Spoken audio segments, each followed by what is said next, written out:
오늘 함께 보실 말씀은 고린도전서 6장 1절에서 11절까지 말씀입니다. 고린도전서 6장 1절에서 11절까지 말씀 함께 한 목소리로 합독하도록 하시겠습니다. 너희 중에 누가 다른 이와 더불어 다툼이 있는데 구태여 불의한 자들 앞에서 고발하고 성도 앞에서 하지 아니하느냐? 성도가 세상을 판단할 것을 너희가 알지 못하느냐? 세상도 너희에게 판단을 받겠거든 지극히 작은 일 판단하기를 감당하지 못하겠느냐? 우리가 천사를 판단할 것을 너희가 알지 못하느냐? 그러하거든 하물며 세상 일이랴. 그런즉 너희가 세상 사건이 있을 때에 교회에서 경히 여김을 받는 자들을 세우느냐?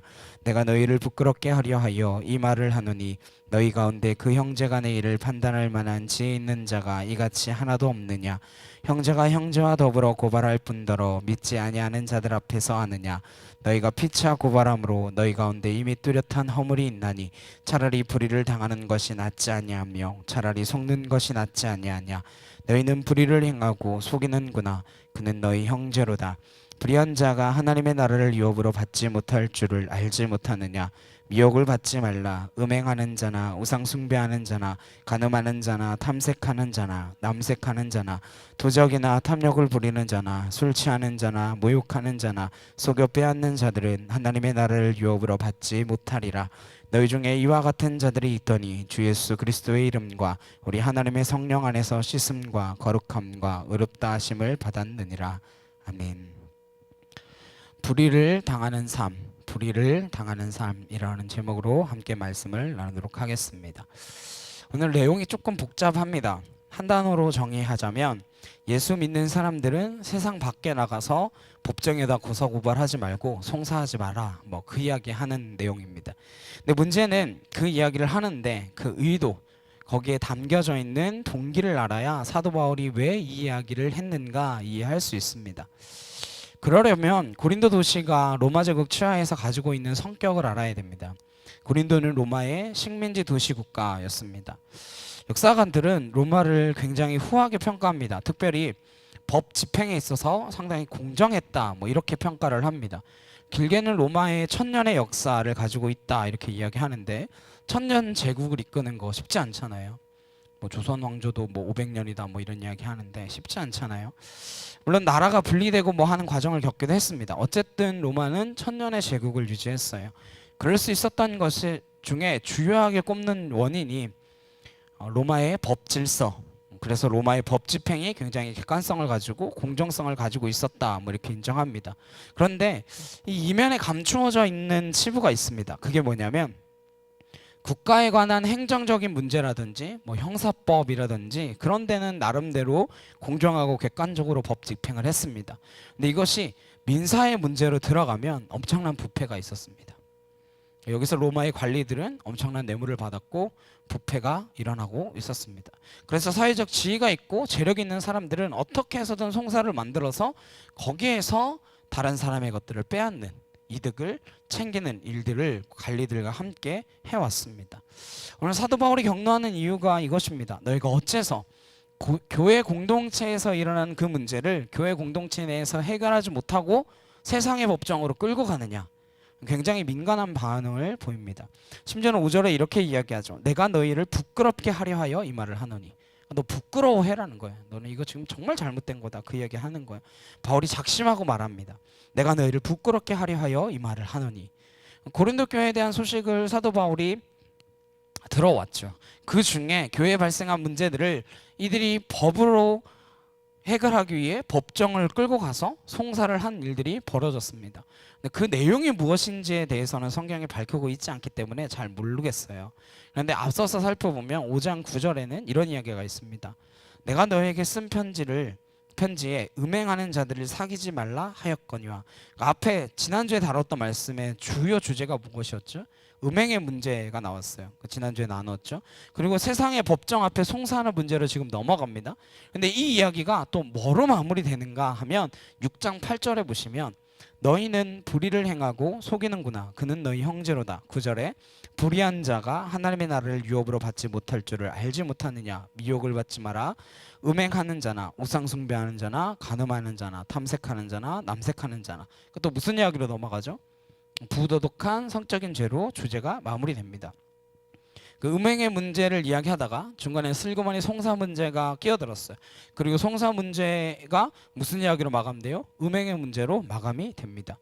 그러니까 이거는 두 개의 주제가 본질이 같다라는 거야. 중간에 송사 문제로 넘어간 것 같아 보이지만 사실 같은 주제 속에서 이야기하고 있는 것이다라는 것을 이러한 샌드위치 구조를 통해서 드러내고 있는 거예요.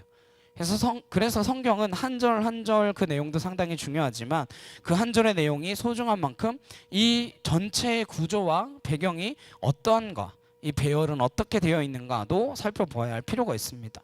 음행의 문제는 전부 남녀 간의 성적인 문제를 고발하고 있습니다. 지난주에도 말씀드렸지만 정상적인 부부관계 외에는 다 죄입니다. 이야기가 왜 중요한가 하면 하나님은 하나님의 사랑에 대한 그 태도와 방식을 뭘로 묘사하는가 하면 성적인 타락으로 묘사를 해왔습니다.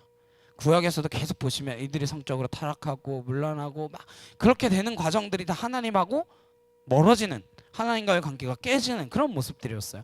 그래서 성경의 모든 남녀 관계는 결혼의 문제, 이것으로 넘어가는 것은 법적인 계약의 개념을 가지고 있습니다. 모든 관계를 깨면 말 그대로 법적인 계약을 깨는 거예요. 그래서 죄라고 이야기하는 겁니다. 그리고 하나님은 모든 관계를 부부 관계로 우리에게 하나님의 사랑을 설명하려고 하는 일관된 원칙을 가지고 있습니다. 그만큼 이 부부의 결혼의 문제는 숭고한 가치가 있다라는 것을 기억하셔야 됩니다. 고린도 교회 음행의 문제를 이야기하다가 송사의 문제가 등장을 합니다. 이 두 개의 문제가 왜 본질이 같으냐, 뭐 음행의 문제를 송사해서 그런 이야기는 아니고요. 음행의 문제라고 하는 것은 부부간의 관계에서 이탈된 관계를 성경은 죄라고 하는데 하나님은 왜 우리와 하나님의 관계를 그런 식으로 표현하실까?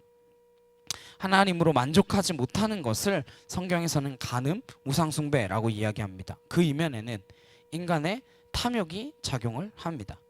십계명에도 보시면 이웃의 물건을 탐하지 말라, 도둑질하지 말라, 이런 이야기가 나와요.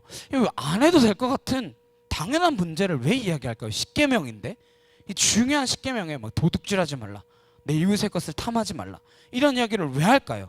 도둑질을 왜 하며 이웃의 것을 왜 탐합니까? 탐욕 때문입니다. 왜 탐욕이 생기죠? 탐욕이라는 것은 하나님이 허락하신 것에 만족하지 못하는 태도가 탐욕입니다. 에덴 동산에 완벽했던 그 환경에서 제가 어떻게 출발했습니까? 보암직도 하고 먹음직도 하고 탐스럽기도 하여 뭐로 시작했어요? 주어진 모든 것들에 만족하지 못하고 탐욕으로 시작되었습니다. 에덴 동산은 부족함이 없는 공간이었어요. 뭘로 알 수 있어요? 하나님이 보시기에 심히 좋았더라 그러셨습니다. 하나님의 토부가 완벽했던 공간이었어요. 그런데 탐욕에 걸려든 인간은 그것으로 만족하지 못하는 거예요. 하나님이 짝지어진 배필로 만족하지 못하는 거예요. 하나님이 주신 것으로 만족하지 못하니까 도둑질하고, 그것이 성경의 다른 표현으로 간음했다, 우상을 숭배했다 표현하는 것입니다. 음행의 이야기가 나오다가 오늘 송사의 이야기가 등장을 합니다. 이 송사 이야기의 한가운데에 이 송사 이야기가 왜 끼어져 있었을까? 송사라는 것은 자기가 세상 밖으로 이 문제를 끌고 나가서라도 뭘 받고 싶다는 거예요? 옳다 인정받고 싶다는 거예요. 그리고 로마 시대의 그 상황과 배경으로 보자면 뭐 하기 위해서? 내 이득을 취하기 위해서. 결국 뭐예요? 탐욕이죠. 자기가 옳다 인정받는 것, 그리고 남의 것을 취하길 원하려고 하는 것. 그 이면에는 욕심이 있는 것입니다. 탐욕이 웅크리고 있는 거예요. 겉으로는 명분을 내세우는 싸움 같아 보이지만 고린도 시대 사람들의 정서 속에는 그렇게 해서 재판을 이겨서 더 많은 이득을 취하고자 하는 탐욕이 있었습니다. 이것이 송사 문제와 음행의 문제가 본질적으로 같다라는 거예요. 송사의 음행의 문제를 송사했다, 이게 아닙니다. 네. 오늘 사도 바울이 고린도 교회 성도들에게 격려하면서 내가 너희에게 부끄럽게 이 글을 쓴다 이러면서 글을 쓰고 있어요. 1절부터 함께 살펴보겠습니다. 1절에 함께 읽겠습니다. 너희 중에 누가 다른 이와 더불어 다툼이 있는데 구태여 불의한 자들 앞에서 고발하고 성도 앞에서 하지 아니하느냐.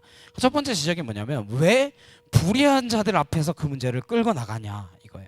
여기서 불의하다라는 말은 윤리나 도덕적 개념이 아니라 하나님 없는 세계, 예수 이름이 없는 곳, 하나님과 상관없이 자기들의 원리를 만든 곳, 그것을 말합니다. 하나님과 상관없는 세상 사람들에게라도 인정받으려고 한다는 거예요. 이게 명분 싸움이었을까요? 그 밑에는 죄의 기초한 탐욕이 도사리고 있다라는 거예요. 2절에 성도가 세상을 판단할 것을 너희가 알지 못하느냐. 세상도 너희에게 판단을 받겠거든. 지극히 작은 일 판단하기를 감당하지 못하겠느냐. 하나님이 이스라엘 공동체에 어떤 책망과 꾸지람을 할 때는 그 궁극적인 목적과 이유가 뭐라는 말씀을 종종 드렸나요? 이게 징계하고 책망하고 다 부서뜨리려고 하나님께서 책망하시는 겁니까? 그게 아니었잖아요. 하나님은 항상 그들을 어떻게 하기 위해요? 다시 회복시키기 위해서, 다시 살리기 위해서, 다시 고치고자 하는 데에 하나님의 목적이 있었습니다. 그 성경을 읽을 때 유의하셔야 되는 게 있어요. 아무리 무시무시한 재앙이 나와도, 아무리 어떠한 재앙의 이야기가 나와도 하나님은 그것은 하나님의 환한 표정 정도예요. 환한 표정. 근데 환한 표정을 보면서 하나님 화나니까 별 수 없네. 죽이려고 하시네. 와, 다 때려 부수려고 하시네. 그렇게 생각하시면 안 돼요. 하나님은 그런 분 아니십니다.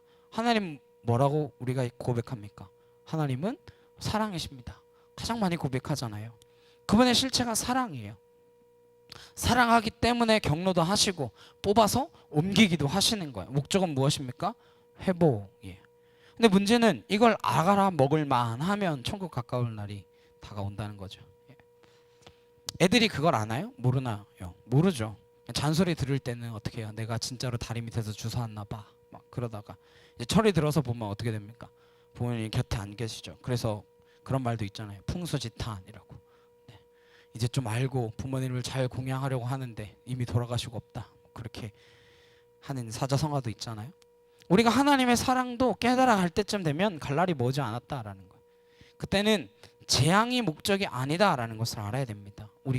우리에게 심판을 하시고자 할 때 우리를 깔아뭉개서 없애버리려고 하시는 게 아닙니다. 2절의 이야기가 왜 중요한가 하면 이런 이야기예요. 너희들이 판단받고자 하는 그 지극히 작은 거 하나 해결 못해서 세상에 왜 그걸 가지고 갔니 이거예요. 책망의 목적이 있는 게 아니에요. 이건 근데 뭐냐면 그런 일로 세상의 판단을 받아야 되는 게 아니라 너희는 세상을 판단할 사람이다. 이 이야기를 하고 계신 거예요. 이건 이런 이야기입니다. 종말론적인 삶을 기억해야 된다라는 거예요. 그 무슨 이야기입니까? 종말은 언제부터가 종말일까요? 주님의 초림 사건부터 재림 사건까지 이 사이가 전부 종말의 때입니다. 네. 주님이 이 땅에 오셔서 십자가에 달려 죽으시면서 이루었다, 다 이루었다 그 선언을 하신 순간부터 다시 오실 그 순간까지 종말인 거예요. 교회와 그리스도인들은 이 종말의 시간 속에 걸어가고 있습니다. 그래서 우리의 모든 관점은 거기에 초점을 맞춰야 합니다. 그게 뭐냐? 오늘 사도 바울이 왜 이야기를 하고 있냐? 세상이 성도를 심판하나요? 성도가 세상을 심판하나요? 성도가 세상을 심판한대요. 2절에 그렇게 말씀하고 있잖아요. 하나님만 심판하시는 거 아닙니까? 물론 하나님이 심판하세요. 그런데 마태복음 19장 28절 우리 함께 보시겠습니다. 마태복음 19장 28절입니다.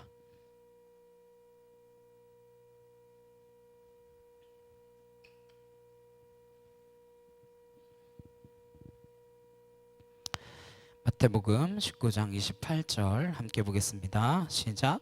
예수께서 이르시되 내가 진실로 너희에게 이르노니 세상이 새롭게 되어 인자가 자기 영광의 보좌에 앉을 때에 나를 따르는 너희도 12보좌에 앉아 이스라엘 12지파를 심판하리라. 나를 따르는 너희들은 마지막 날에 무슨 권세가 주어져요?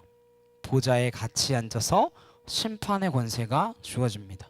이 사실을 믿으시기를 소망합니다. 이 세상은 결국 우리가 보좌에 앉으신 이와 같이 심판한다 이렇게 말씀하고 계십니다. 누가복음 22장 30절도 보시겠습니다. 누가복음 22장 30절입니다. 찾으셨으면 함께 읽겠습니다. 시작. 너희로 내 나라에 있어 내 상에서 먹고 마시며 또는 보좌에 앉아 이스라엘 12지파를 다스리게 하려 하노라. 다스린다 라는 게 판단한다, 심판한다, 통치한다 그런 개념입니다. 계시록으로 넘어가서 요한계시록 2장 26절도 함께 보시겠습니다. 계시록 2장 26절 읽겠습니다. 시작. 이기는 자와 끝까지 내 일을 지키는 그에게 만국을 다스리는 권세를 주리니, 만국을 다스리는 권세를 주리니. 20장 4절도 보시겠습니다. 계시록 20장 4절입니다. 20장 4절 함께 읽겠습니다. 시작. 또 내가 보좌들을 보니 거기에 앉은 자들이 있어 심판하는 권세를 받았더라. 또 내가 보니 예수를 증언함과 하나님의 말씀 때문에 목배임을 당한 자들의 영혼들과 또 짐승과 그의 우상에게 경배하지 아니하고 그들의 이마와 손에 그의 표징을 받지 아니한 자들이 살아서 그리스도와 더불어 1000년 동안 왕노릇하니. 여기 보니까 하나님의 말씀을 지키다가 억울하게 죽임을 당한 성도들이 마지막 날에 뭐해요? 세상을 심판할 권세를 받았더라. 세상이 우리를 심판합니까? 우리가 세상을 심판합니까? 우리가 세상을 심판합니다. 언제요? 역사가 끝나는 그날에. 그러면 그 과정에는, 그 과정까지 가기에는 수많은 억울함과 슬픔과 분노, 그런 일들이 있을까요? 없을까요? 많이 있겠죠. 너무 많겠죠. 아무리 그런 일들이 많아도, 억울함이 아무리 커도 마지막 역사의 그림은 어떻게 되도록 되어 있습니까? 우리가 이 모든 것들을 심판하도록 되어 있습니다. 그런데 왜 교회 공동체가 교회 안에서 벌어진 이 일들을 세상으로 끌고 가서 오늘 본문에 뭐라고 이야기합니까? 불의한 자. 아까 말씀드렸죠. 불의라는 것은 하나님과 상관없이 사는 사람들, 하나님하고 상관없이 자기들의 원리를 만들어서 노는 그 자들의 이야기입니다. 생명 없는 자들. 왜 생명도 없는 그들에게 가서 이 문제를 송사를 맡기느냐라는 거예요. 이게 말이 되냐는 거죠. 그런데 세상의 논리와 가치의 인정함을 얻고 싶어하는 어리석은 삶을 살고 있습니다. 사도 바울이 분노했던 것이 바로 이 부분입니다. 장차 당신들이 세상을 심판할 사람들인데, 마지막 보좌에 앉으신 이와 함께 이 세상의 옳고 그름을 가릴 사람들인데, 왜 교회 공동체 형제들의 문제를 세상 밖으로 끌고 가서 생명도 없는 그 불의한 자들 앞에서 판단과 인정을 받으려고 하느냐.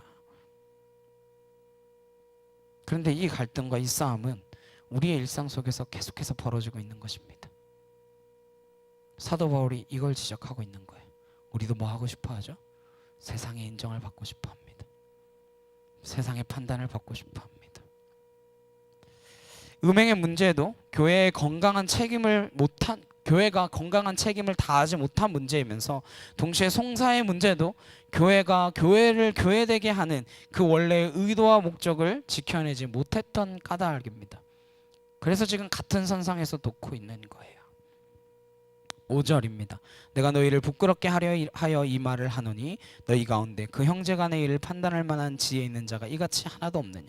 두 단어를 기억하셔야 됩니다. 형제, 아델포스라고 하는 말인데, 이게 무슨 뜻이냐? 아와 델포시라는 말이 합해져서 만들어진 단어인데, 직설적으로 표현한다면 한 자궁에서 태어난 관계를 의미합니다. 누가요? 교회 안에 성도들은 한 자궁 안에서 태어난 관계와 같다라는 거예요. 그래서 교회 내에서 형제님, 자매님 이렇게 부르는 거예요. 우리는 누구 안에서 태어났습니까? 그리스도 안에서. 그리스도 안에서 한 피로 맺어진 형제 자매들이잖아요. 또 하나, 너희 중에는 그만한 지혜 있는 자가 없더냐.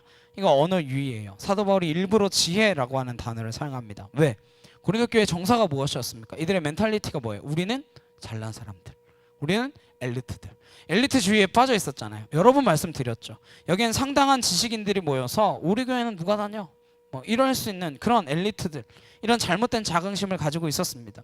그래서 사도 바울이 지적했던 것이 참 지혜가 뭐냐, 너희가 참 지혜가 있구나, 복음이 지혜로 깨달아지는 거냐, 논리력으로 설득되는 거냐. 그러면서 무슨 이야기 했습니까? 전도에 미련한 것 이야기를 했죠. 고린도전서 1장 18절입니다. 18절 19절, 우리 앞에 있는 고린도전서 1장 18절 19절 함께 보겠습니다. 시작. 십자가의 도가 멸망하는 자들에게는 미련한 것이요 구원을 받는 우리에게는 하나님의 능력이라. 기록된 바 내가 지혜 있는 자들의 지혜를 멸하고 총명한 자들의 총명을 폐하리라 하였으니. 십자가의 도가 멸망하는 자들에게는 뭐예요? 미련한 겁니다. 저주의 십자가였기 때문에. 그런데 고린도 교회 안에서 자랑스럽게 등장했던 깨달음, 진리, 자기들의 지성과 이성, 논리력으로 복음을 알아가는 것으로 착각하고 있었습니다.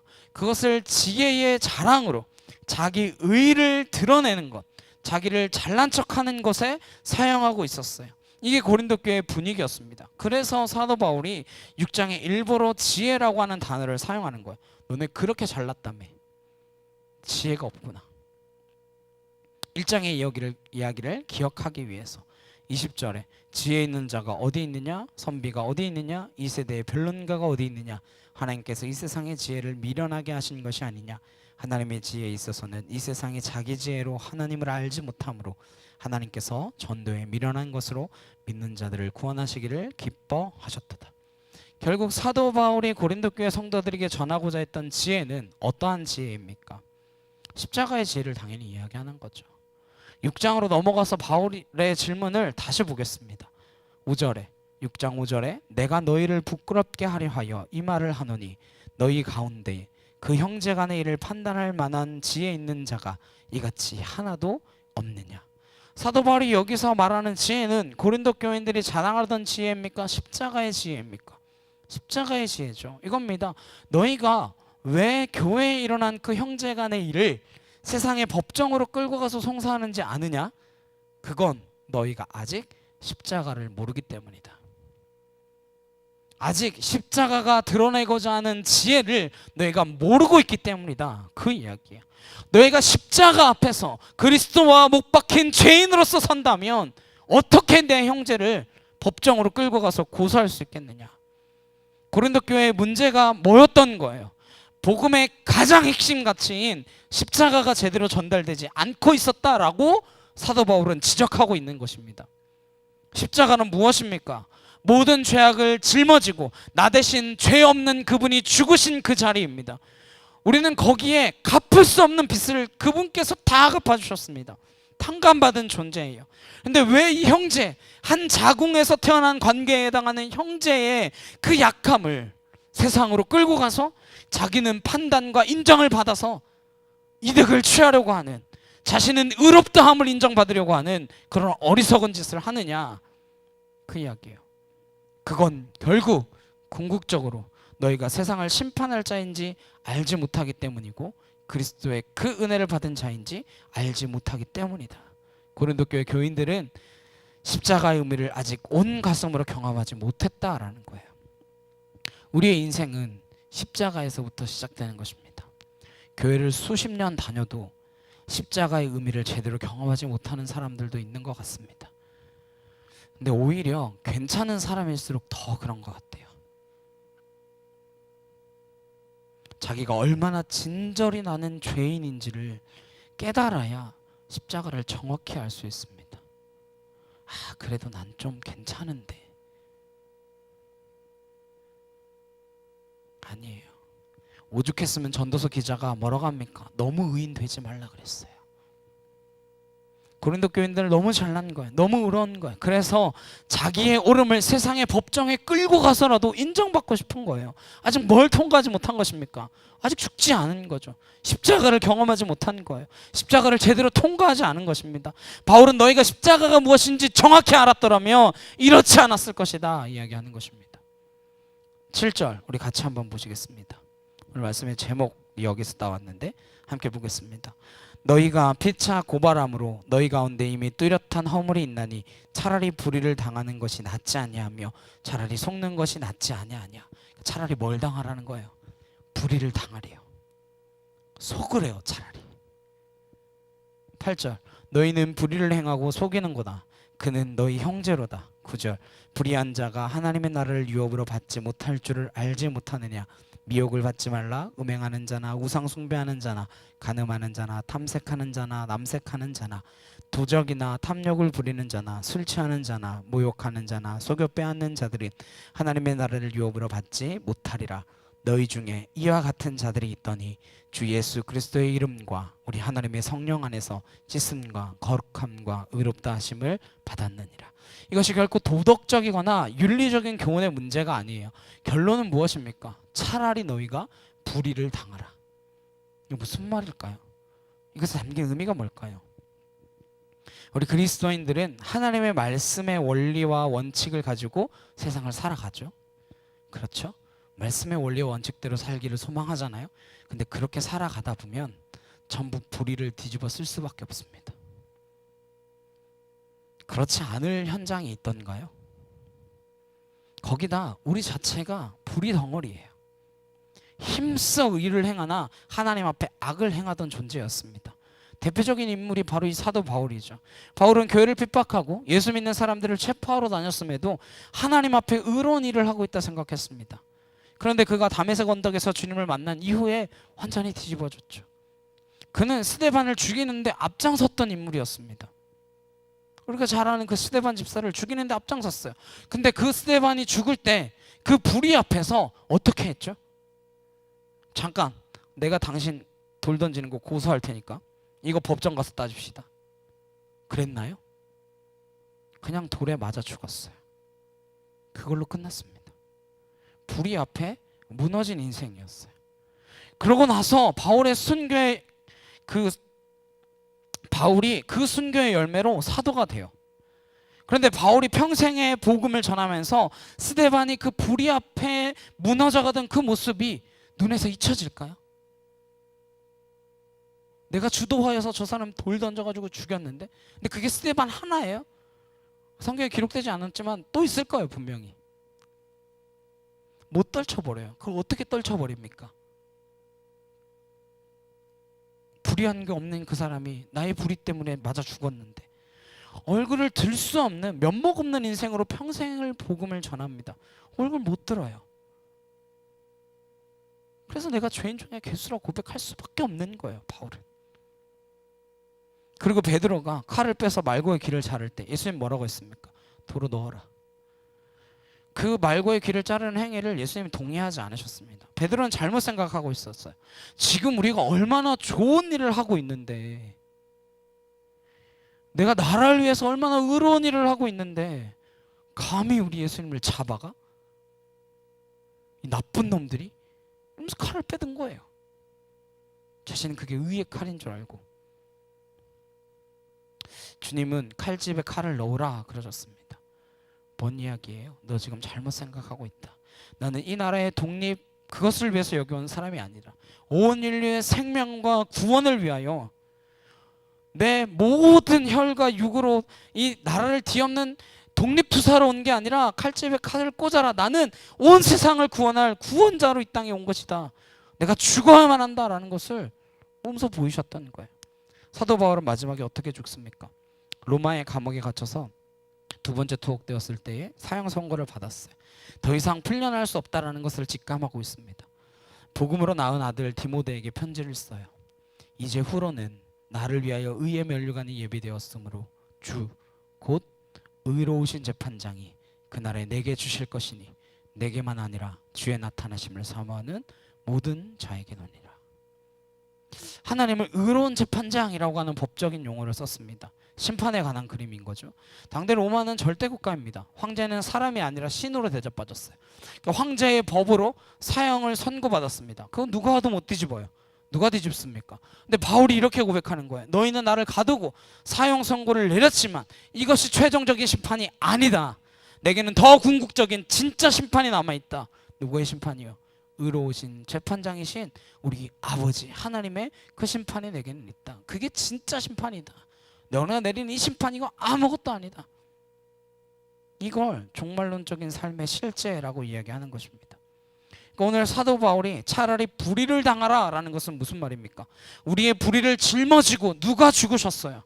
예수님이 죽으셨습니다. 불의한 재판을 통하여 불법한 자들에 의하여 불법한 판결을 받아서 불법을 짊어지고 죽으셨어요.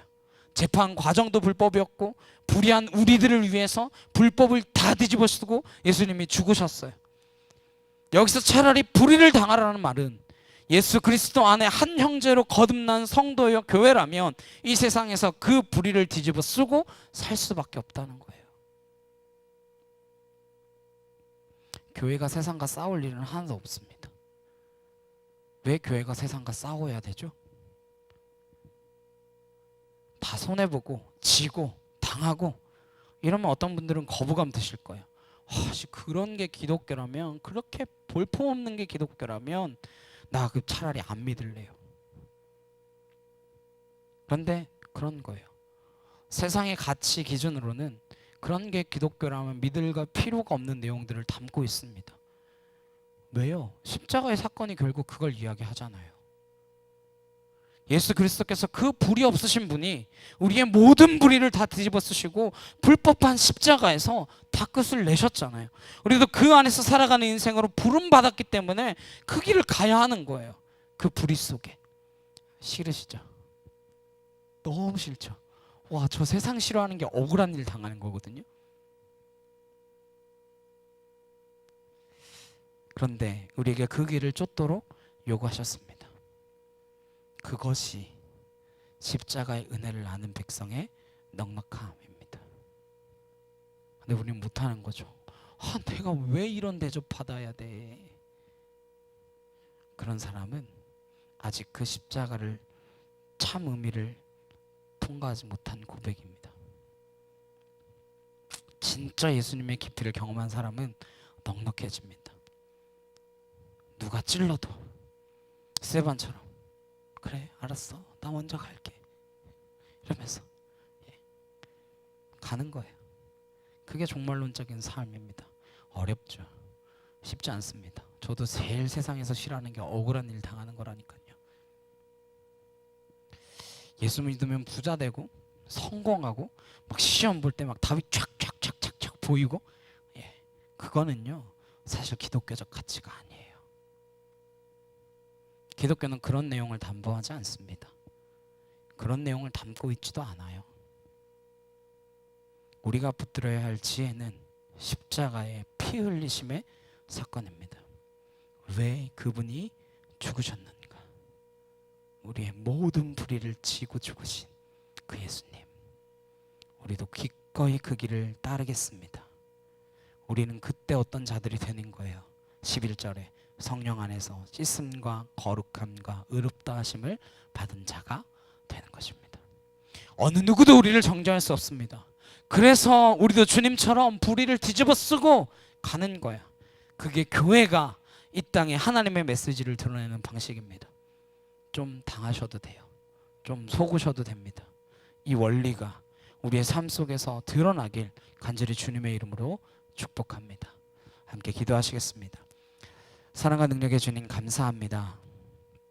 우리를 주님의 거룩한 자녀 삼아주시고 우리가 어떤 은혜를 받은 자들인지 깊이 깨닫게 하셔서 그 은혜 안에서 떠나지 않으며 내가 인정받으려고, 내가 판단받으려고, 내가 세상에 드러나려고 그렇게 아등바등거리며 내 형제를 형제가 송사하는 그 일에 앞장서고 있지는 않은지 다시 한번 되돌아보게 하시고, 내가 이 세상에서 좀 불의를 당해도, 내가 좀 속임을 당해도 그리스도 성령의 씻음을 입은 자들로서 하나님 넉넉히 그 싸움을 이기고 갈 수 있는 그러한 주님의 거룩한 자녀들이 되기를 원합니다.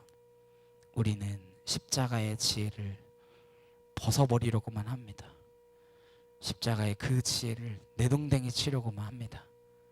그러나 주님, 우리가 진짜 살고 죽는 것은 주의 십자가의 은혜에 달려있는 줄로 믿사오니 내가 그 십자가 내팽개치지 않게 하시고 그 십자가 나도 지고 가게 하시며 예수 그리스도와 함께 못 박혀 죽는 주의 신실한 자녀들, 거룩한 주의 백성들 되도록 아버지 우리와 함께하여 주시옵소서. 감사드리며 예수 그리스도의 이름으로 기도드렸사옵나이다. 아멘.